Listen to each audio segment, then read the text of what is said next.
शपथ लेते हैं, वचन देते हैं, संकल्प करते हैं हिंदुस्तान को हिंदू राष्ट्र बनाने के लिए, बनाए रखने के लिए, आगे बढ़ाने के लिए हम सब प्रतिबद्ध है।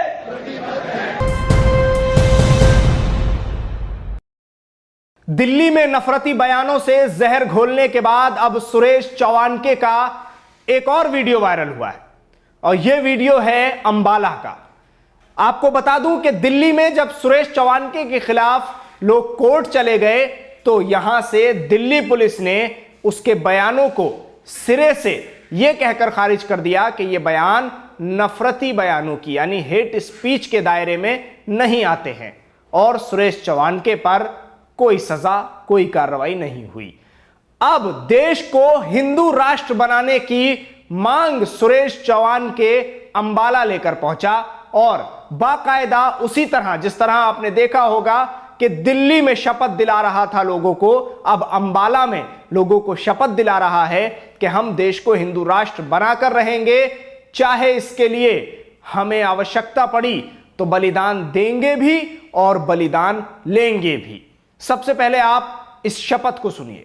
शपथ लेते हैं, वचन देते हैं, संकल्प करते हैं हिंदुस्तान को हिंदू राष्ट्र बनाने के लिए, बनाए रखने के लिए, आगे बढ़ाने के लिए हम सब प्रतिबद्ध है। इसके लिए आवश्यकता पड़ी तो हम बलिदान देंगे, आवश्यकता पड़ी तो लेंगे, लेकिन किसी भी कीमत पर हिंदुस्तान को हिंदू राष्ट्र घोषित करेंगे। इस संकल्प के लिए हमारी कुल देवता, हमारी ग्राम देवता, हमारे पूर्वज हमको शक्ति दे, सामर्थ्य दे, जय दे, विजय दे, विजय दे, विजय दे, विजय दे। मैं कहूंगा जय तू, आप कहेंगे हिंदू राष्ट्र, दोनों हाथ उठा के जय तू, जय तू, जय तू, जय तू, जय तू, जय तू। धन्यवाद, नमस्कार। तो देश को हिंदू राष्ट्र बनाने की मांग करने वाले अलग अलग चोलों में आपको नजर आ रहे होंगे। देश को हिंदू राष्ट्र बनाने की यह मांग करने वाले जो नफरती चिंटू हैं, ये शायद इस बात को भूल रहे हैं कि देश लोकतांत्रिक है और हमारे इस भारत में तमाम तहजीब और तमाम तरह के जो लोग हैं, जो इस गुलदस्ते की पहचान है, हर तरह के फूल हैं, उन सभी से यह देश बड़ा बनता है। लेकिन नफरती चिंटुओं को यह बात शायद समझ में नहीं आती है, तो वो कहीं ना कहीं और किसी ना किसी तरह से देश को हिंदू राष्ट्र बनाने की बात कहीं दबे लफ्जों में कह देते हैं तो कहीं कोई खुले लफ्जों में कह देते हैं। तो बात हो रही है सुरेश चौवानके की। सुरेश चौवानके वही नफरती चिंटू है कि जो लगातार मुसलमानों के खिलाफ जहर घोलता रहता है और दिल्ली में जिस तरह से यह शपथ समारोह करता है और उसमें हिंदू राष्ट्र बनाने की शपथ दिलाता है और फिर अपने चैनल सुदर्शन न्यूज के जरिए नफरत घोलता है। यह वही सुदर्शन न्यूज है जो लगातार मुसलमानों के खिलाफ बयान देता है, लेकिन इस चैनल पर कभी कोई कार्रवाई नहीं होती, कभी इस चैनल के किसी कंटेंट पर कोई रोक नहीं लगाई जाती। और यह शख्स जो ना लिबास से पत्रकार लगता है, ना शक्ल से पत्रकार लगता है और ना ही अपने बयानों से और अपने हाव भाव से कहीं पत्रकार लगता है। पत्रकारिता शायद इसे दूर दूर से भी छूकर नहीं गुजरी है। लेकिन वही बात है कि चैनल मिला है, बोलना आ गया है, खड़े हो गए और बन गए पत्रकार। अब ना कोई कार्रवाई होगी, ना इन पर कोई केस लगेगा, और लगेगा भी तो कोई हल्की फुल्की धारा लग जाएगी। ये देश को हिंदू राष्ट्र बनाने की मांग खुलेआम करते रहते हैं, ये देश से मुसलमानों को भगाने की बात खुलेआम करते रहते हैं, ये देश में हिंदू राष्ट्र का परचम लहराने की बात करते हैं, ये कहते हैं कि बस भगवा लहराएगा, लेकिन इन्हें यह नहीं मालूम कि देश में सिर्फ और सिर्फ जो लहराता आया है वही लहराएगा और उसे तिरंगा कहते हैं। देश संविधान से चलेगा, सुदर्शन न्यूज के सुरेश चौवानके के भड़काऊ बयानों से नहीं। यह बात आपको समझ लेनी चाहिए।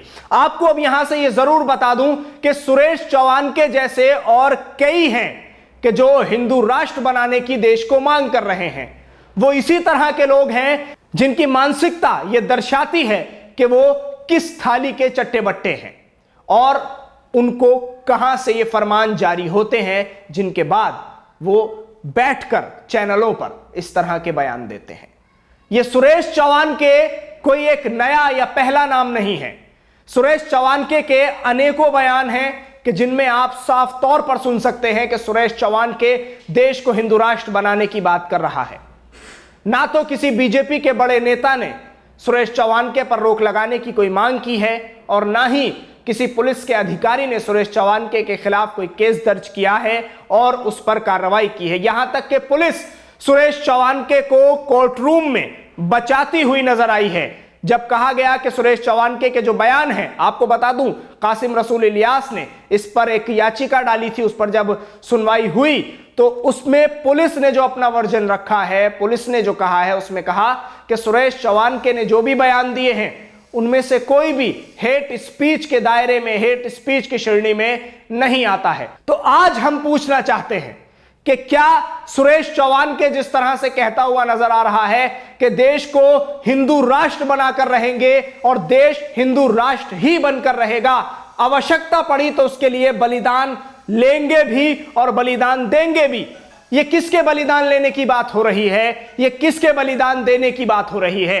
तो क्या सुरेश चौहानके ये साफ तौर पर कह रहा है कि हम लोगों की जान ले भी सकते हैं और अपनी जान दे भी सकते हैं, लेकिन भारत को हिंदू राष्ट्र बनाकर रहेंगे? तो क्या देश को हिंदू राष्ट्र बनाने के लिए ये दूसरे समुदाय के लोगों को खुली चुनौती है, खुली धमकी है? क्या अब सुरेश चौहानके के खिलाफ देशद्रोह का मुकदमा दर्ज होगा? क्या सुरेश चौहानके के खिलाफ यूएपीए के तहत कार्रवाई होगी? क्योंकि देश की जो आबादी है, देश की जो जनता है, यह बयान तो सीधे सीधे उसी की जान लेने की बात कर रहा है। लेकिन सुरेश चौहानके इसी तरह आजाद घूमता नजर आ रहा है, अलग अलग जगह पर यह शपथ समारोह कर रहा है और देश को हिंदू राष्ट्र बनाने की बात कर रहा है, मगर अभी तक सुरेश चौहानके पर कोई कार्रवाई नहीं हो रही है। और यह कार्रवाई क्यों नहीं हो रही है, आप कमेंट्स के जरिए हमें जरूर बताइएगा। आपको क्या लगता है कि सुरेश चौहानके जैसे लोग जो देश की एकता और अखंडता के लिए खतरा हैं, मैं इसलिए कह रहा हूं सुरेश चौहानके जैसे लोग, क्योंकि सुरेश चौहानके ही नहीं बल्कि इसके अलावा और भी इस तरह के लोग हैं जो देश को हिंदू राष्ट्र बनाने की मांग कर रहे हैं। तो क्यों बनना चाहिए देश हिंदू राष्ट्र? आप भले ही दलीलें देते रहें, आप भले ही अलग अलग तरह की मिसालें देते रहें, लेकिन देश संविधान से ही चलेगा, नफरती चिंटुओं के इन बयानों से नहीं।